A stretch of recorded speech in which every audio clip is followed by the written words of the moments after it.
Uued päästeautod annavad vabatahtlikele päästjatele võimaluse reageerida kiiremini ja töötada tõhusamalt. Seni on vabatahtlike kasutuses olnud autod keskmiselt väga vanad, sageli üle 25 aasta vanused. Ma olen täna siin Saku vabatahtlike päästjate juures, kes samuti saavad endale ühe uhkema ja uuema auto, mille Päästeamet siis neile võõrandab. Uus auto tähendab kindlasti tõhusamat tööd ja kiiremat reageerimist. Millise päästeauto teie endale saate?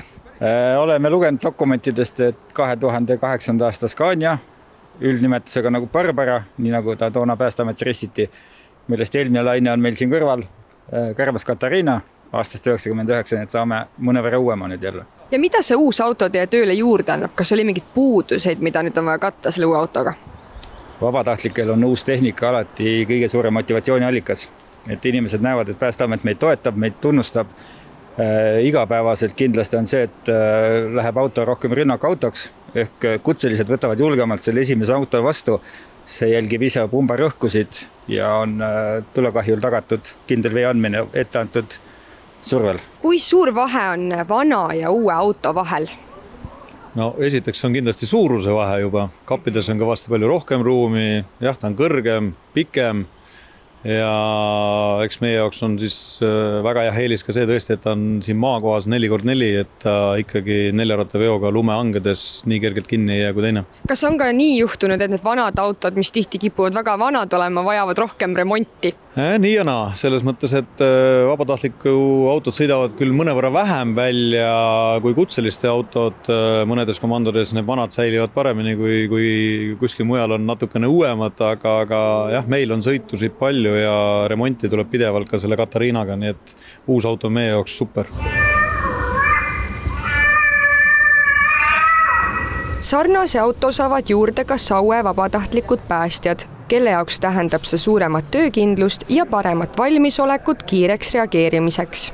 Milline päästeauto teie komandole tuleb? No meie loodame saada natukene uuema 2008 aasta Scania. Et meie praegune auto on 1997. aasta auto, mille me siis ise soetasime, pärit on ta Prantsusmaalt, meie teeme ta Leedust endale. Uus auto on võimsam, nelikvedu, see pöörab paremini, pöörderaadiused asjad.